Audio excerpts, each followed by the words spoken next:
Alléluia. Nous acclamons très fort pour la gloire du Seigneur. Alléluia. Acclamons vraiment pour la gloire du Seigneur. Ça soit vraiment des acclamations vivantes. Alléluia. J'ai un court message à partager avec toi. Je vais juste vous prendre 5 minutes. Nous sommes toujours en train de parler sur le baptême du Saint-Esprit. Alléluia. Nous avions commencé ça le samedi écoulé. Le samedi passé, c'était juste une intercession. Aujourd'hui, nous allons encore parler sur le baptême du Saint-Esprit parce que nous sommes des pentecôtistes, nous sommes des chrétiens. La différence qu'il y a entre nous et les païens, c'est le Saint-Esprit. Alléluia. Vous devez le savoir que le Saint-Esprit en nous fait la différence entre nous et ceux qui sont restés dans le monde, entre nous et ceux qui ne connaissent pas Dieu, entre nous et ceux qui ne servent pas Dieu, entre nous et ceux qui sont dans la magie, dans la sorcellerie, dans l'occultisme. Alléluia. C'est le Saint-Esprit qui définit qui nous sommes. Sans le Saint-Esprit, nous ne pourrons pas servir Dieu. Sans le Saint-Esprit, nous ne pourrons pas être chrétiens. Sans le Saint-Esprit, nous ne pourrons pas vivre une vie de sanctification. Nous devons aimer la présence du Saint-Esprit dans nos vies et nous devons rechercher la présence du Saint-Esprit. Alléluia. Alléluia. Aujourd'hui, dans le baptême du Saint-Esprit, nous allons développer un petit thème qui dit « Qui peut être baptisé du Saint-Esprit ?» Nous allons lire dans Actes 2, le verset 38. La Bible dit ceci. Pierre leur dit, « Répentez-vous et que chacun de vous soit baptisé au nom du Seigneur Jésus-Christ pour le pardon de vos péchés et vous recevrez le don du Saint-Esprit. » Alléluia. Il leur dit, « Répentez-vous. Chacun d'entre vous soit baptisé d'eau au nom du Seigneur Jésus-Christ pour le pardon des péchés. Ensuite, vous recevrez le don du Saint-Esprit. » Donc le Saint-Esprit ne peut venir dans la vie d'une personne si cette personne-là n'a pas fait la repentance. Si cette personne-là n'a pas eu de repentance et de conversion. Le Saint-Esprit ne peut venir dans la vie d'une personne si la personne n'est pas née de nouveau. Alléluia. Nous devons d'abord naître de nouveau pour que le Saint-Esprit puisse descendre en nous. Nous devons naître de nouveau pour que le Saint-Esprit puisse habiter en nous. Christ dit à Nicodème que celui qui est né de nouveau n'est pas né de la chair ni du sang, il n'est pas né de la volonté de l'homme, mais de la volonté de Dieu. Nous devons rechercher la nouvelle naissance. Alléluia. Et la nouvelle naissance passe par la repentance et la conversion. C'est très important. Le Saint-Esprit ne peut habiter dans ta vie si tu n'es pas repenti, si tu n'es pas converti. Si tu as encore de péché dans ta vie, le Saint-Esprit ne peut habiter dans ta vie. Le Saint-Esprit est comme la lumière et le péché est comme les ténèbres. L'un et l'autre se repoussent. Quand il n'y a pas de lumière, il y a le ténèbre. Quand la lumière apparaît, le ténèbre disparaît. Alléluia. Tu ne peux être chrétien et vivre dans le péché. Non. La Bible dit, tu ne peux être soit chaud, soit froid. Si tu es tiède, je te vomirai. Tu ne peux être que soit chaud, soit froid. Un enfant de Dieu n'est pas celui qui vit dans le péché. Le Saint-Esprit ne peut résider dans la vie d'une personne qui est dans le péché. Et le baptême du Saint-Esprit ne peut se manifester dans la vie d'une personne qui est dans le péché. Tu dois d'abord te repentir. Tu dois te convertir pour que le Saint-Esprit puisse entrer dans ton cœur. Alléluia. Alléluia. Amen. Le Saint-Esprit est comme un ami qui aime la propreté. Quand il vient te rendre visite, si ta maison est sale, si ta maison sent mauvais, il ne va pas entrer. Il va rester à l'extérieur. Alléluia. Il sera là, tu seras là. Il veut entrer, tu sens sa présence, mais il ne sait pas entrer parce que ta maison est sale.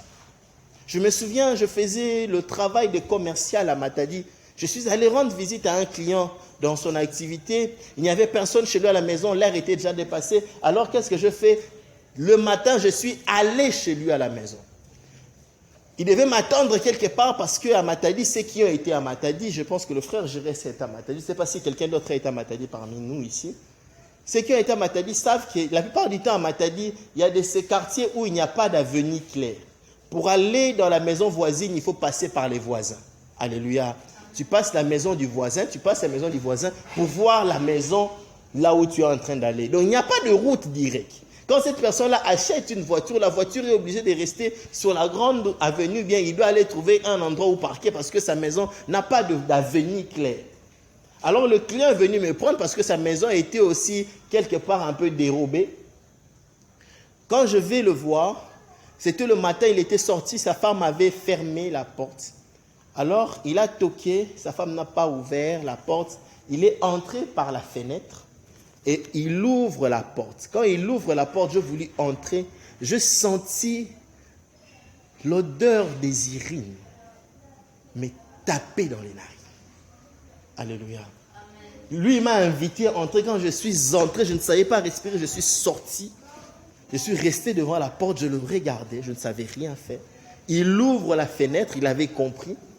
Pourquoi? Parce que sa maison sentait mauvais. Je lui ai donné beaucoup d'argent, $10 000. Parce que son activité méritait $10 000. Il avait vraiment une activité qui méritait $10 000. Mais sa maison était très, très mal tenue. Si j'étais quelqu'un qui jugeait les personnes par rapport à leur aspect, par rapport à leur propreté, je ne l'aurais rien donné. Le Saint-Esprit est comme ça. Quand il vient dans ta vie et que ta vie est sale, il n'entre pas. Même si tu as prié, même si tu as intercédé, même si tu es avec quelqu'un qui est rempli d'onction, il n'entre pas, il reste à l'extérieur parce que ta vie est sale.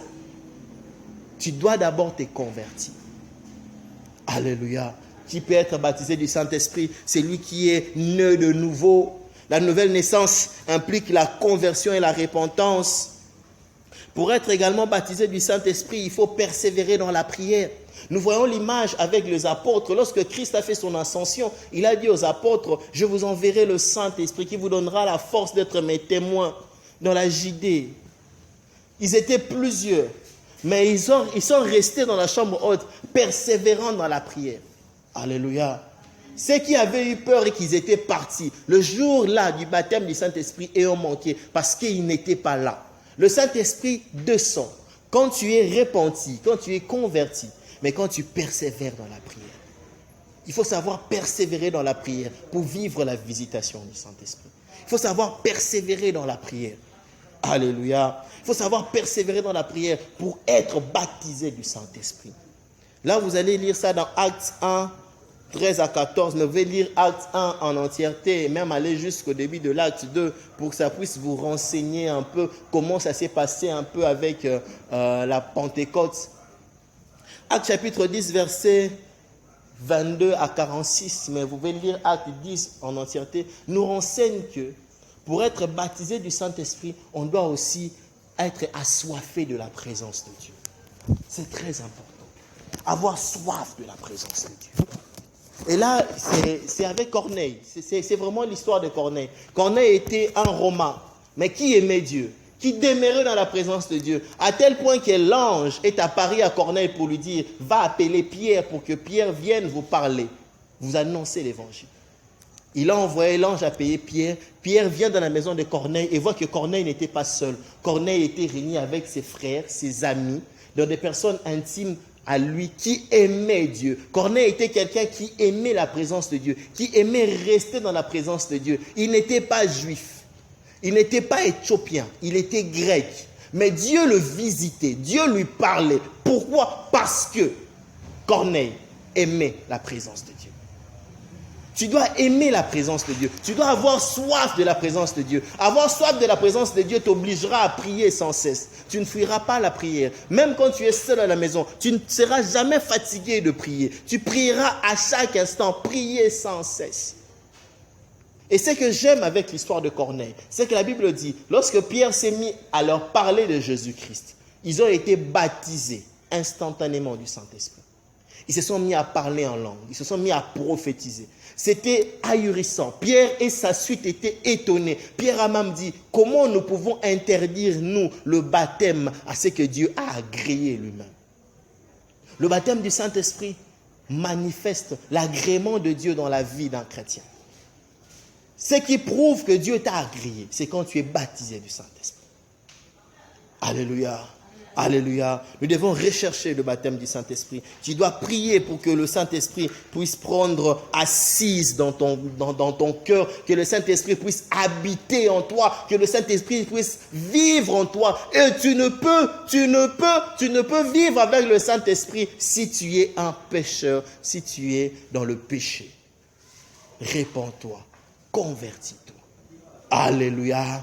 Alléluia.